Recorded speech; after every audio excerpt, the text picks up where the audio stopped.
오늘은 역대하 18장 말씀을 가지고 최후의 보루라고 하는 제목으로 묵상 나눔하도록 하겠습니다. 먼저 1절로 3절 말씀인데 3절을 봅니다. 여호사밧이 대답하되 당신과 함께 싸우리이다 하는지라고 했습니다. 아람과의 2차 전쟁 때 아합에게 살려달라고 애원하면서 이전에 빼앗은 성읍들을 돌려주기로 했던 베나닷은 3년이 지나도록 약속을 이행하지 않았습니다. 아합은 유다왕 여호사밧이 자신을 방문했을 때에 여호사밧에게 함께 길르앗 라못으로 가서 이 사람을 치자고 말합니다. 그러자 유다왕 여호사밧은 이에 흔쾌히 동의했습니다. 본문이 우리에게 주는 교훈이 있는데 악한 자와 어울리지 말라는 것입니다. 함께 아람을 치자는 아합의 요구에 유다왕 여호사밧은 흔쾌히 동의했습니다. 이유가 있었어요. 북왕국 이스라엘과 남왕국 유다 사이에 긴밀한 동맹관계가 이루어지고 있었기 때문입니다. 아합과 여호사밧은 사돈관계였습니다. 아합의 딸 아달랴가 여호사밧의 아들 여호람과 결혼을 했기 때문이에요. 또한 남왕국과 북왕국이 연합할 때 시너지 효과가 날 수 있었습니다. 그러나 신실한 여호사밧이 먼저 이 일에 대해서 하나님께 묻지 않고 우상 숭배자인 아합과 동맹을 맺은 것은 매우 어리석은 일이었습니다. 이로 인해서 계획에 없던 전쟁에 휘말리게 되었고 하마터면 죽을 뻔한 위기에 처하게 되기 때문이에요. 금묵자억이라고 했는데 이 말은 먹을 가까이 하면 검어진다 라고 하는 뜻으로 나쁜 사람과 사귀게 되면 물들기 쉽다는 말입니다. 그래서 우리가 어떤 사람과 어울리냐는 너무나 중요하죠. 그 사람에 따라서 나의 삶에도 엄청난 영향을 미치게 되기 때문입니다. 그래서 부모들이 자녀들에게 좋은 친구를 사귀라는 충고를 하는 것입니다. 나를 죄의 유혹으로 이끄는 친구가 있다면 당장 그를 멀리해야 할 것입니다. 하나님께서 나에게 귀한 만남의 복을 허락을 해 주셨는데요. 믿음의 사람들을 나의 주변에 붙여주셨기 때문이에요. 아합과 어울리다가 큰 화를 당할 뻔했던 여호사밧의 어리석음을 기억하고 악한 자들을 멀리할 것을 다짐해 봅니다. 두 번째 4절로 11절 말씀인데 10절을 봅니다. 여호와께서 말씀하시기를 왕이 이것들로 아람 사람을 진멸하리라 하셨다고 라고 했습니다. 유다왕 여호사밧은 일단 아합의 요구에 응했지만 이것이 하나님의 뜻인지를 알고 싶었습니다. 그래서 선지자들에게 여호와의 말씀을 물어봐 달라고 아합에게 요청을 합니다. 이에 아합 왕은 선지자 400명을 모아놓고 자신이 길르앗 라못으로 올라갈지 말지를 묻습니다. 그러자 그들은 하나같이 이 출정이 하나님의 뜻이라고 말하며 전쟁의 승리를 예언했습니다. 6절로 11절 찬성 일색인 400명의 선지자가 미심쩍었던 여호사밧은 혹시 물을 만한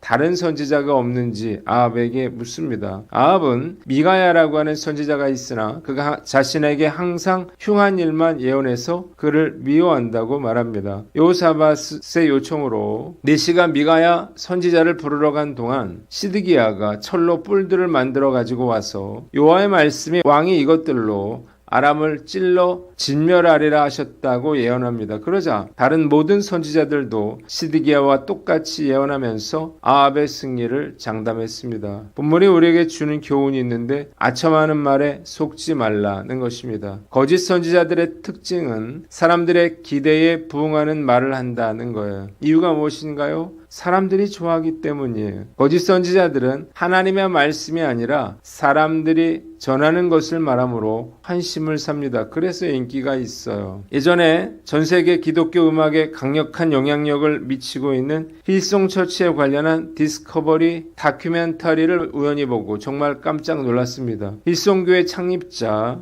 프랭크 휴스턴 목사가 재임 시절에 수많은 아동들을 성추행해 왔으며 아들 브라이언 휴스턴 목사가 이를 알면서도 묵인 은폐하고 있었다는 사실이 드러났기 때문이에요. 문제는 브라이언 휴스턴 본인도 성추문에 휘말려서 스스로 글로벌 총담임 목사 지위를 사임했다는 것입니다. 또한 뉴욕 힐송교회 담임 목사로서 저스틴 비버 등 미국 셀럽들과 친분을 과시하던 스타 목사였던 칼 렌츠 목사 역시 불륜 관계가 드러나서 사임을 합니다. 칼 렌츠는 한 인터뷰에서 자신은 결코 죄에 대해서 말하지 않으며 동성애자나 낙태는 오직 하나님만이 심판하실 일이고 자기 교회는 모두를 포용한다는 식으로 주장해 왔습니다. 힐송 뉴욕 처치는 콘서트장을 방불케 하는 조명과 음악으로 수많은 사람들을 구름대같이 교회로 끌어들였습니다. 사람들이 많이 모이는 것과 진정한 부흥은 전혀 다른 것이라는 사실을 분명히 알아야 합니다. 오늘 말씀 앞에서 나는 어떤가 돌아봐야겠죠. 아합처럼 듣기 좋은 말만 들으려 하는 사람은 아닌가요? 아첨하는 자들에게 속지 말아야 합니다. 아합처럼 듣기 좋은 말만 하는 사람들만 가까이 하지 않고 어떤 말이라도 마음으로 들을 수 있는 경청의 사람 되기를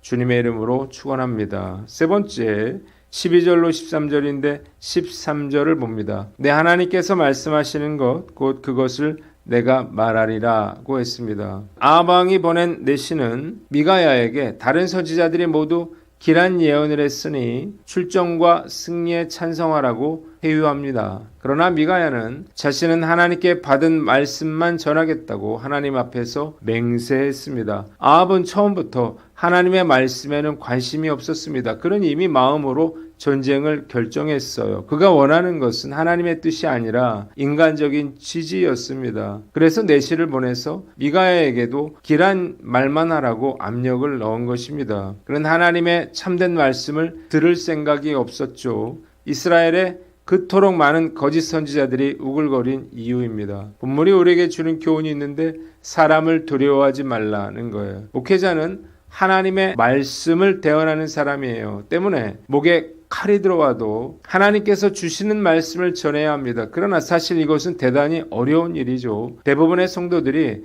목사의 충고를 듣고 싶지 않기 때문입니다. 상담을 하더라도 자신의 말을 들어주고 자기 생각을 지지해 주기를 원합니다. 아무리 오래 이야기를 들어줘도 그들의 생각에 동의하지 않으면 목사님과는 대화가 되지 않는다고 말합니다. 기분이 나쁘면 해코지를 하거나 언제든지 교회를 나갈 수도 있습니다. 아마도 요즘 성도들에게 솔직하게 직언할 수 있는 목회자들은 그리 많지 않을 것입니다. 목회자는 자기의 생각을 말하는 사람이 아니죠. 하나님의 생각, 하나님의 뜻이 무엇인지를 최대한 생각해서 말하려고 노력합니다. 만일 자신의 말이 하나님의 생각이 아니라 자신의 생각이라면 그것에 대해서 하나님께서 책임을 물으실 것이기 때문이에요. 만일 목회자가 성도들이 싫어한다고 해서 제대로 말하기를 주저한다면 그 책임 또한 목회자에게 있음을 알아야 할 것입니다. 저도 진실을 말하기가 두려워요. 사실대로 말하면 싫어하기 때문이에요. 그러나 사람을 두려워하지 말고 하나님만 두려워해야 할 것입니다. 듣기 싫어해도 미가야처럼 할 말은 해야 합니다. 주님께서 저에게 용기와 믿음을 주시기를 간절히 기도합니다. 네 번째 14절로 17절 말씀인데 17절을 봅니다. 저 사람이 나쁜 일로만 예언할 것이라고 말씀하지 아니하였나이까 그랬습니다. 미가야 선지자가 아합 앞에 나아가자 아합은 길랄 라못으로 올라갈지 말지를 물었습니다. 자신은 오직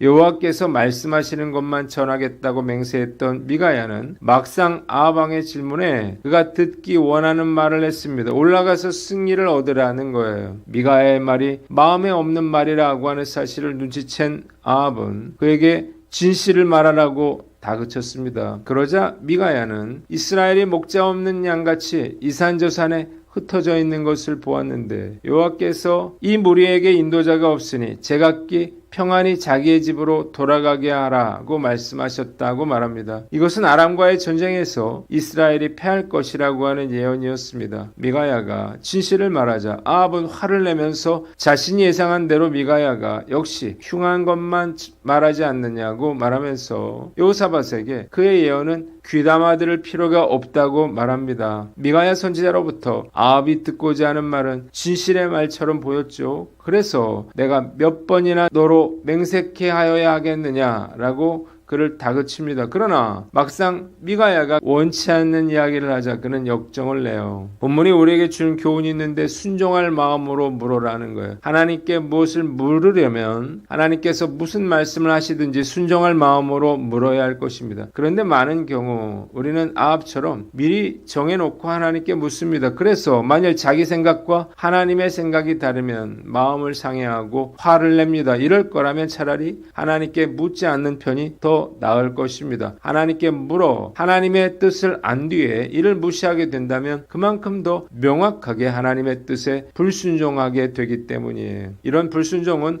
하나님의 뜻을 명확히 알고 하는 것이기 때문에 모를 때보다 더 명확한 불순종이 되는 것입니다. 돌아보면 저 역시 다르지 않았던 것 같아요. 어린아이처럼 제가 원하는 대로 해주셔야 한다고 때를 쓰며 기도하거나 하나님의 뜻을 알았음에도 불구하고 마치 하나님의 뜻이 무엇인지 모르는 것처럼 행동할 때가 많았기 때문이에요. 하나님께 물으려면 순종할 마음과 자세로 물어야 할 것입니다. 이런 마음이 없이 하나님께 묻는 것은 단지 하나님의 의중을 떠보자는 것으로 하나님을 시험하는 행위가 되는 것입니다. 내 생각과 하나님의 뜻이 다를 수 있음을 알고 순종할 마음으로 하나님께 묻는 저와 여러분들 되시기를 바랍니다. 다섯 번째 18절로 27절 말씀인데 24절을 봅니다. 내가 골방에 들어가서 숨는 바로 그날에 보리라고 했습니다. 먼저 18절로 22절에는 미가야가 본 환상에 대해서 나옵니다. 진실의 말을 듣고 화를 내는 아합에게 미가야는 계속해서 자신이 본 환상을 전했습니다. 미가야가 본 환상은 놀랍게도 천상에서 벌어지는 회의에 관한 것이었습니다. 하나님은 누가 아합을 깨어 길앗 라못에 올라가서 죽게 하겠느냐고 물으셨고 한 영이 여호와 앞에 나와서 자신이 거짓말을 하는 영이 되어 아합의 모든 선지자들의 입에 들어가서 그들이 모두 거짓말을 하게 하여 아합을 죽게 하겠다고 말합니다. 하나님께서 이를 허락하셨습니다. 미가야 선지자는 하나님께서 이 거짓말하는 영을 아합의 모든 선지자들의 입에 들어가게 하심으로 아합이 그들의 예언에 속아서 결국 죽게 될 것이라고 예언했습니다. 두 번째 23절로 24절 시드기야가 미가야의 뺨을 때렸다는 거예요. 미가야의 예언이 끝나자마자 시드기야가 달려와서 미가야의 뺨을 치면서 여호와의 영이 나를 떠나 어디로 가서 내게 말씀하시더냐라고 물었습니다. 그러자 미가야는 내가 골방에 들어가서 숨는 그날에 모든 것을 알게 될 것이라고 말합니다. 거짓된 예언을 한 것을 반성하기는커녕 폭력으로 자신의 행동을 합리화하려고 하는 시드기야가 장차 어떤 징벌을 당하게 될 것인지를 예언한 것입니다. 이스라엘이 아람과의 전쟁에서 패하고 아합이 전사하게 되는 날 그는 목숨을 부지하기 위해서 골방에 숨게 될 것이었습니다. 세 번째 25절로 27절 아합이 미가야 선지자를 옥에 가두었다는 거예요. 미가야가 환상을 통해서 승리를 예언하는 거짓 선지자들의 실체를 밝히고 그들의 말대로 하면 아합이 전사하게 될 것을 경고했음에도 불구하고 아합은 미가야를 감옥에 가두고 빵과 물을 죽지 않을 만큼만 먹이라고 명령했습니다. 그는 자신이 죽을 것이라고는 전혀 생각하지 않았죠. 다시 돌아올 것이라 확신했기 때문이에요. 이 말을 들은 미가야는 만일 왕께서 돌아올 수 있다면 여호와께서 자신을 통해서 이런 말씀을 하시지도 않으셨을 것이라 하면서 백성들에게도 자기의 말을 똑똑히 기억해두라고 말합니다. 본문이 우리에게 주는 교훈이 있는데 핍박과 환난도 감수하라는 거예요. 400명의 거짓 선지자들이 아합의 승리를 장담했지만 미가야는 이에 굴하지 않고 진리를 말했습니다. 그는 시드기야에게 뺨을 맞고도 뒤로 물러서지 않았고 심지어 왕이 그를 감옥에 가두어도 자신의 예언을 철회하지 않았습니다. 그 결과 그는 사람들의 조롱과 비웃음을 당하고 감옥에 갇혀 고생의 떡과 물을 먹고 마시게 되었습니다. 말씀을 묵상하면서 과연 저도 미가야 선지자처럼 행동할 수 있을까 자문해 봅니다. 미가야처럼 진리를 전하려면 세상 권력을 두려워하지 않고 나의 모든 것을 버릴 각오를 해야 할 것입니다. 절대 쉬운 일은 아니겠죠. 그러나 결코 타협해서는 안 됩니다. 언젠가 시간이 흐르면요 진짜와 가짜는 결국 드러나게 될 것입니다. 환영받지 못하고 거절당하고 무시당하더라도 타협하지 않고 끝까지 믿음의 길을 달려갈 것을 다짐해 봅니다. 두 번째, 회개의 기회를 놓치지 말라는 거예요. 아합은 미가야의 예언에 대해서 조금도 고민이나 망설임 없이 그를 감옥에 가두라고 말합니다. 그는 마지막 돌이킬 수 있는 기회를 놓쳤어요. 하나님께서 미가야 선지자를 통해서 예언의 말씀을 주신 이유가 무엇인가요? 아합을 심판하기 위함이 아닙니다. 아합에게 회개할 기회를 주시려는 거예요. 그러나 안타깝게도 아합은 이 마지막 기회를 놓쳤습니다. 받지 못한 땅을 되찾고 싶은 욕심 때문이었어요. 이제 기회는 지나갔어요. 미가야를 옥에 가두고 출정한 그는 결코 살아서 돌아올 수가 없었습니다. 말씀을 묵상하면서 하나님의 뜻을 분별하는 능력을 기르는 것, 그 뜻에 순종하는 것이 얼마나 중요한 것인지를 깨닫게 됩니다. 이것은 죽고 사는 문제만큼 중요합니다. 제가 볼 때 가장 불행한 사람은 자기 멋대로 사는 사람들이에요. 회개할 기회를 붙잡을 수가 없기 때문이죠. 싫어하는 일도 할 수 있고 듣기 싫은 말도 참고 들을 수 있도록 끊임없이 연습해야 합니다. 순종하고 싶지 않을 때, 제멋대로 하고 싶을 때가 인생에 있어서 가장 큰 위기라고 하는 사실을 알고 잘 분별하여 회개의 기회를 놓치지 않는 저와 여러분들 되시기를 주님의 이름으로 축원합니다. 기도하겠습니다.